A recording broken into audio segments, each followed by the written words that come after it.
أعوذ بالله من الشيطان الرجيم بسم الله الرحمن الرحيم إن الله وملائكته يصلون على النبي يا أيها الذين آمنوا صلوا عليه وسلموا تسليما اللهم صل على سيدنا مولانا محمد وعلى آل سيدنا ونبينا مولانا محمد وسلم مولاي صل وسلم دائما أبدا على حبيبك خير الخلق كلهم هو الحبيب الذي ترجى شفاعته لكل هول من الهوال المقتحم بسم الله الرحمن الرحيم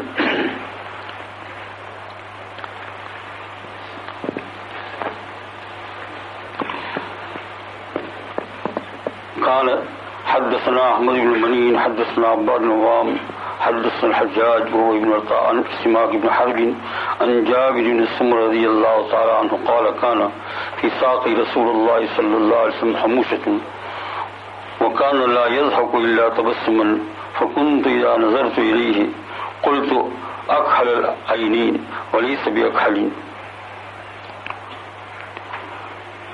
دوسری روایت عن عبد الله بن الحارث بن جزء رضي الله تعالى عنه أنه قال ما رأيت أحدا أكثر تبسما من رسول الله صلى الله عليه وسلم. یہ دو روایت آپ کے سامنے آئی.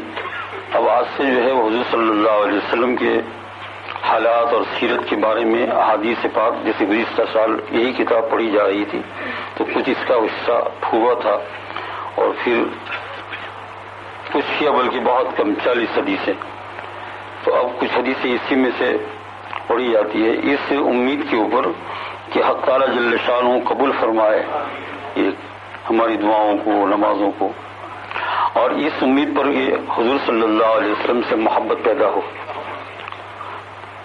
اور اللہ کا رسول صلی اللہ علیہ وسلم جب بھی ہمارا عمل جائے رسول پاک صلی اللہ کے پاس جیسے یہ ہر پیر کو جاتا ہے آج بھی جو ہے پیر ہے تو ہفتے میں ایک مرتبہ جاتا ہے تو یہ عمل ہمارا جائے ایک مرتبہ بھی حضور صلی اللہ علیہ وسلم کی نظر کرم ہماری پر پڑ جائے تو انشاءاللہ ہماری دونوں زندگی کیا ہو جائے گی کامیاب ہو جائے گی.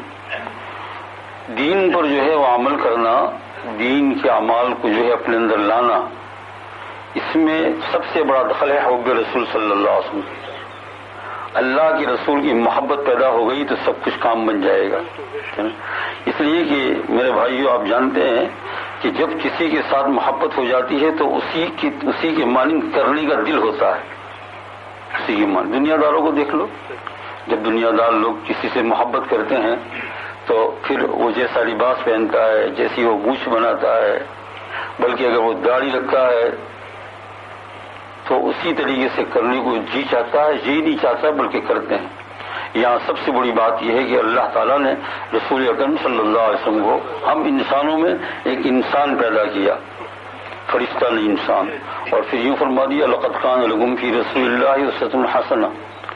اس میں نمونہ ہے لیکن یہ نمونہ کب بنے گا یوں ذرا تھوڑی مشکل ہو جائے گی لیکن محبت پیدا ہو جائے گی حضور اکرم صلی اللہ علیہ وسلم سے.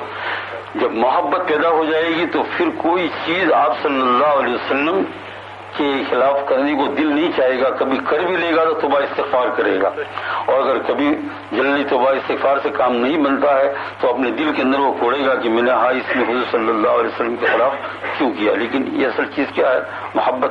صحابہ کرام رضی اللہ اجمعین کو یہی بات حاصل تھی محبت بہت بہت زیادہ محبت تھی. ایک صحابی رضی اللہ تعالیٰ ایسے کئی صحابی لیکن ایک صحابی رضی اللہ تعالیٰ عنہ کے متعلق حدیث پاک میں آتا ہے کہ ان کا ایک دن تو ایسا حال ہو گیا کہ بس دوسرے صحابہ بھی جو ہے وہ تعجب میں پڑ گئے.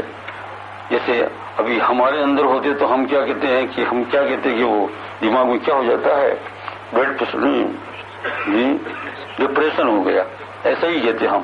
لیکن یہ ڈپریشن نہیں تھا. ڈپریشن کہو تو کہو ڈپریشن روحانی. ڈپریشن کی دو قسمیں ہیں ایک جسمانی اور ایک روحانی. دنیا کے کاموں میں پڑ جاتا ہے جسمانی اور دین کے کاموں میں ڈپریشن بہت سے اللہ والوں کو ہوا ہے یہ اس طریقے سے ہوا ہے کہ سامنے والے لوگ جو ہے ان حالتوں کو دیکھ کر جو ہے تعجب بھی کرتے تھے. بھائی لڑکے کو بیٹھا دو کہ دوڑ رہا ہے بیٹھا دو کس کا لڑکا ہے بیٹھ جاؤ اس کو اٹھنے نہیں دینا بٹھا دو بس تاکہ تھوڑی دیر مل جس کے اندر جو جن کا لڑکا ہو اپنے پاس رکھیے ان کے والد صاحب یہاں کوئی ہوں گے نا تاکہ. تو میں نے کہا ڈپریشن جو ہے دو قسم کے، جسمانی اور روحانی. اللہ والوں کو جو ہے روحانی ڈپریشن ہوتا تھا. تو وہ صحابی رضی اللہ عنہ صبح کی نماز گئے، پڑھی، گھر گئے، واپس آئے، گئے، واپس آئے، گئے، کوئی کام ہی نہیں ہے. دوڑا ہی کرتے ہیں مسجد نبی علیہ الصلوۃ والسلام میں، اور باہر کھڑے رہتے ہیں، حضور صلی اللہ علیہ وسلم کا انتظار کرتے ہیں. تو آپ صلی اللہ علیہ وسلم نے پوچھا کہ کیا بات ہے؟ تو کہا یا رسول اللہ، آپ بھی اللہ پاک کے یہاں جانے والے ہیں، ہم بھی جانے والے ہیں. انک میتون و انہم میتون. جانے کے بعد آج تو ہم دنیا میں ہیں، آپ دنیا میں ہیں، ہم آپ کو جب چاہے جب دیکھ لیں. میرا جی نہیں بڑھتا ہے تو میں نے کہا کہ اب میں بھی مرنے والا ہوں، میں خوب دیکھ لوں آپ کو، خوب دیکھ لوں، بس اس کے بغیر مجھے چین نہیں آتا. تو یہ چیزیں صحابہ کرام رضوان اللہ اجمعین. اب دو باتیں ہیں حضور صلی اللہ علیہ وسلم سے محبت کرنے کے طریقے میں. ایک تو زیادہ سے زیادہ درست پڑھا جائے، اس میں کوئی مشکل نہیں ہے نا. ابھی آپ کو داڑھی نہیں رکھی ہے تو رکھنے کو کوئی اب تو کہتا ہے، لیکن میں اس وقت یہ نہیں کہوں گا یہ پھر داڑھی لائے گی، یہ کیا لائے گی. دو چیزیں بتاتا ہوں بنیادی، زیادہ سے زیادہ درست شریف. اور دوسری بات کیا ہے، حضور صلی اللہ علیہ وسلم کے حالات کو سنیے، پڑھیے بھی لیکن پڑھنے سے زیادہ سنیے. اور سننا ان لوگوں سے ہے کہ جن کے اندر تھوڑا سا عشق رسول کا مادہ پیدا ہو جاتا ہے، تو پھر کام بن جائے گا، ہے نا. اور اگر اتنا زیادہ وقت نہیں ملتا ہے، اتنی زیادہ آپ کے پاس آنے جانے کی ہمت نہیں ہے، تو کم از کم اپنے گھر میں کتاب رکھ کر حضور صلی اللہ علیہ وسلم کے حالات پڑھیے. پہلے سے کہہ رہا ہوں، یہ دو چیز جن لوگوں کے اندر ہو جائے گی، ان کے اندر محب نبوی پیدا ہو جائے گی، اللہ کے رسول کی محبت. اور جب اللہ کے رسول کی محبت ہو جائے تو یہاں سے کیا ہو جائے گا، یہاں سے ہو جائے گا کہ کوئی کسی کی اتنی داڑھی ہے، وہ کہتا ہے میں نے حضور کو خواب میں دیکھا اس عمل پر. تو میں نے دل میں کیا کہا، ابھی آ جانے والی ہے. ابھی کیا ہے، وہاں دروازے پہ کھڑا تھا، وہ دروازہ کھلا ہوا ہے اس کے لیے. ایک صاحب نے جو ہے ایک مرتبہ آیا، بہت مدت بھی نہیں ہوئی. اگر آپ لوگ جو ہوتے نا تو پتہ نہیں کہتے بس زنی کر دیتے، کوئی نہ جاننے والا، آپ کو نہیں کہتا وہ نہ جاننے والا، کہ واہ میری اتنی بڑی داڑھی، مجھے حضور کی زیارت نہیں ہوئی، اور اس کی اتنی سی داڑھی، اور اس کو حضور کی زیارت ہو گئی. وہاں وہ آئے، آنے کے بعد میرے سے ملاقات کی، اور بیچارہ بڑا خوش بھی تھا، متعجب بھی تھا، اور کہا کہ میں نے یہ بہت سی بات یہ میں نے حضور کی زیارت. میں نے کہا آپ کو مبارک ہو. اب میرے نفس نے وسوسہ تو ڈالا آیا نا، لیکن اس لیے تو اللہ والوں کے پاس رہنے کی ضرورت ہے کہ کچھ دن جو ہے میں نے اللہ والوں کے پاس گزار لیے ہیں، تو یہ کام آ رہا ہے اب تک کتنی پوری عمر. اور نے کہاں سے کہاں. اس لیے یہاں طلبہ ہی بیٹھے ہیں. ظاہری علوم تم کو کام نہیں دے گا، صرف یہ ظاہری علوم تم کو کب کام دے گا، جبکہ تم جو ہے اس ظاہری علوم کے ساتھ ساتھ باطنی علوم کے لیے چلو گے. تو یہ ظاہری علوم سے تمہیں صرف کتنا معلوم ہوگا، یجوز لا یجوز، یجوز لا یجوز، یہ بہت بڑی چیز ہے. اتنا تو معلوم ہو جائے گا، الفاظوں کو ٹھیک نکالنا آ جائے گا حلق سے، ہے نا. حرف ہلکی ششود 6 حروف ہلکی ہوتے ہیں کہاں، اور یہ بھی ثواب ہے. لیکن اس کا جو اصل مادہ ہے وہ یہ ہے کہ اس علم کا باطنی حصہ سیکھنے کا ہے. آپ کو بھی ضروری ہے، طلبا کو بھی، مجھے بھی، سب کو ضروری. تو یہ چند دن جو اللہ والوں کے پاس جو گزارے ہیں شروع میں، اللہ تعالیٰ نے توفیق دے دی تھی. کسی مسجد کے پاس گزارے، کسی اللہ والے کے پاس گزارے، کہیں کیا سنا، کہیں کیا بیٹھا، کہیں کسی نے سر پر ہاتھ رکھ دیا، تو وہ آج تک کام آ رہا ہے. اللہ اپنے اندر کچھ نہیں، خالی کھولی. وہ جیسا آیا بات کی تو میرے نفس نے وسوسہ ڈالا کہ اس کے حالات اتنا چھوٹا سا جو شرٹ میں نہ ہوا ہے، اتنی داڑھی ہے. میں نے کہا میں نے مبارکبادی دی. اور میرے نفس نے مجھ سے سوال کیا کیوں آئی، کس لیے، یہ کیسا ہوا. تو میں نے اپنے نفس کو ان بزرگان دین کے برکت سے جواب دیا، یہ جو ہے نا یہ درخت نکل رہا ہے، اب اس کی کوپنیں نکل رہی ہیں، یہ داڑھی نہیں نکل رہی ہے. پھر اب دیکھو، اب میں بتاؤں گا نہیں آپ لوگوں کو، سب کو کسے بتاتے جاؤں، ورنہ تم مصیبت میں ڈال لو گے. اب دیکھو تو داڑھی ماشاء اللہ. تو میں نے اپنے نفس کے ساتھ پھر بات کی کہ دیکھا کم وقت کسی کے اوپر بدظنی نہیں کرنا. وہ کیا تھا، وہ شروع میں ایک دم دیکھ لیا، ارے بھائی غیر مسلم بے ایمانی کی حالت میں سویا ہوا ہے. عورتیں بھی ایسی ہوئی ہے بات، اور مرد بھی بے ایمانی کیا میں غیر مسلم تو بے ایمانی کی حالت ہوتا ہے نا، اللہ کو نہ مان کر رات میں حضور کی خواب میں زیارت کرتا ہے بے ایمانی کی حالت میں، اور اس کو اللہ کے رسول کیا کہتے ہیں، ایمان لیا.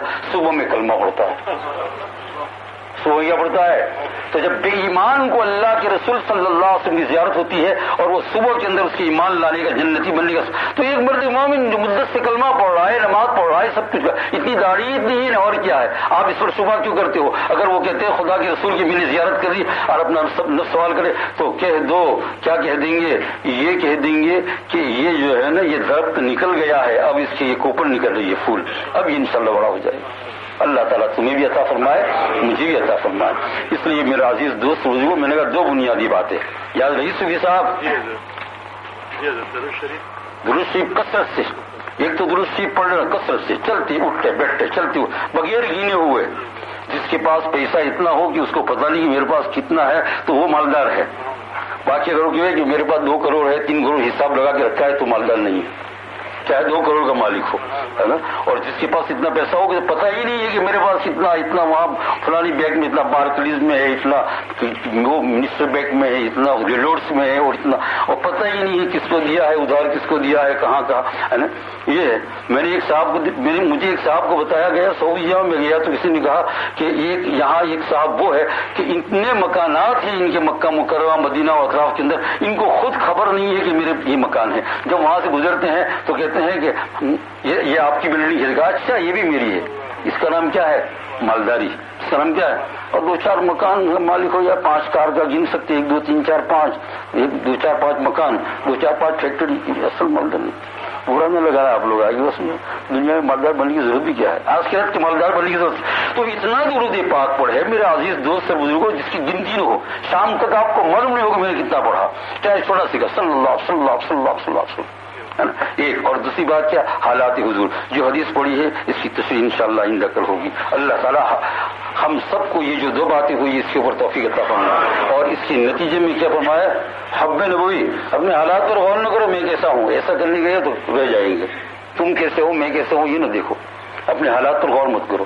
اور دیندار لوگوں کو بھی چاہیے کہ وہ جو بے دین نظر آتے ہیں یعنی تھوڑی سا اعمال کے، ان کو بری حالت سے نہ دیکھے، ذرا سی دیر کے اندر فیصلہ نہیں کر لے کہ داڑھی منڈا اور جو ہے اس کو کیا ہے حضور کی زیارت ہو گئی، جو ایسا کچھ نہیں کرے۔ حق تعالیٰ جل شان ہو کہ یہاں جو ہے حکمت کیا ہے، بہت عجیب عجیب ہے، اس کو سمجھنا پڑے گا۔ حق تعالیٰ جل شان ہو تمہیں مجھے سب سے پہلا جو اس کا فاؤنڈیشن ہے، بنیاد ہے، اللہ اپنے رسول کی محبت عطا فرمائے، انشاءاللہ راستہ نکل آئے گا۔ بسم اللہ الرحمن الرحیم، الحمد للہ رب العالمین، اللہم صلی علی سیدنا و نبینا مولانا محمد وعلی آل سیدنا و نبینا مولانا محمد وسلم۔ یا الہ العالمین، ہم تیرے حبیب پاک حضور صلی اللہ علیہ وسلم کے طفیل میں یا اللہ مانگتے ہیں اور تیرے پاس ہاتھ پھیلاتے ہیں۔ مولا کریم، جس رسول کو تو نے اللہ سارے عالم کا نبی بنایا، مولا کریم آدم علیہ السلام سے پہلے یا اللہ ان کی روح آپ نے پیدا فرما دی، آدم علیہ السلام سے لے کر اس سال تو عام پیغمبر مولا کریم وہ تمام پیغمبروں کے سردار ہے۔ یا اللہ اگر حضور صلی اللہ علیہ وسلم نہ ہوتے تو دنیا بھی نہ ہوتی، رمضان کا مہینہ نہ ملتا، بیت اللہ شریف نہ ملتا، مدینہ منورہ نہ ملتا، کعبہ نہ ملتا، کھانا نہ ملتا، پانی نہ ملتا، کچھ بھی نہیں ملتا، اور سب سے بڑی بات ہے کہ ایمان بھی نہیں ملتا۔ مولا کریم جتنی ایمان کی یا اللہ یہ گونج اور آواز ساری دنیا میں لگ رہی ہے کہ ایک رات کے اندر یا اللہ لاکھوں نہیں کروڑوں نہیں یا اللہ اس کی گنتی ہم نہیں جانتے، اتنی مرتبہ مولا کریم اذان درود ہوتا ہے، یہ تیرے نبی کے طفیل میں ہوتا ہے۔ ایسے نبی کے طفیل کا تمہیں اللہ وسیلہ دیتے ہیں، انہی کے طفیل میں تو ہماری دعاؤں قبول فرما، قبول فرما، قبول فرما، ہمارے گناہوں کو معاف فرما، سارے بیٹھنے والوں کو یا اللہ قبول فرما، ہر اعتبار سے قبول فرما۔ یا اللہ ہماری نظر ہمارے گناہوں کی طرف نہ جائے، مولا کریم ہماری نظر تیری رحمت کی طرف جائے، اس لیے کہ گناہوں کا کنارہ ہے، رحمت کا کنارہ نہیں ہے۔ مولا کریم شیطان جو ہے وہ ہمیں اپنے گناہوں کی طرف دکھلا کر نا امید کرنا چاہتا ہے مولا کریم، لیکن تو یوں کہتا ہے کہ اس کی طرف مت دیکھ، میری رحمت کی طرف دیکھ۔ واللہ یعدکم مغفرۃ منہ وفضلا، اللہ جل شانہ مغفرت کی طرف بلاتے ہیں۔ مولا کریم تو ہمیں سب کو معاف فرما دے، سب بیٹھنے والوں کو معاف فرما دے، سب بیٹھنے والوں کو معاف فرما دے۔ یا اللہ رمضان مبارک کی اختتام تک مولا کریم ہماری جو زندگی باقی ہے جتنی دعائیں مانگیں گے مولا کریم تو قبول فرما، یا اللہ تو قبول فرما، تو قبول فرما، ہمارا سب کا خاتمہ بالخیر فرمانا، ہمارا سب کا خاتمہ بالخیر فرمانا۔ یا اللہ رمضان میں فیصلہ فرما دے، ہمارے خاتمہ خاتمہ بالخیر کا فیصلہ فرما دے، یا اللہ ہمارے خاتمہ بالخیر کا فیصلہ فرما دے۔ یا اللہ ہم نے بزرگوں سے تیرے نیک بندوں سے مولا کریم سنا اور حضور پاک صلی اللہ علیہ وسلم کے حدیث سے معلوم کیا جو بزرگوں نے ہمیں سمجھائی۔ مولا کریم کے رمضان مبارک کے اندر انسان کی مغفرت کا اشارہ مل جاتا ہے۔ مولا کریم تو اس اشارے کو مولا کریم کھلم کھلا کر دے، مولا کریم اشارے کو کھلم کھلا کر دے، کھلم کھلا کر دے، تیرے حبیب سے محبت ہو جائے، یا اللہ تیرے حبیب سے محبت ہو جائے اور مولا کریم ہمارے خاتمہ بخیر کا فیصلہ ہو جائے۔ ربنا آتنا فی الدنیا حسنۃ وفی الآخرۃ حسنۃ وقنا عذاب النار۔ صلی اللہ تعالی علی خیر خلقہ وعلی آلہ وصحبہ برحمتہ اللہ۔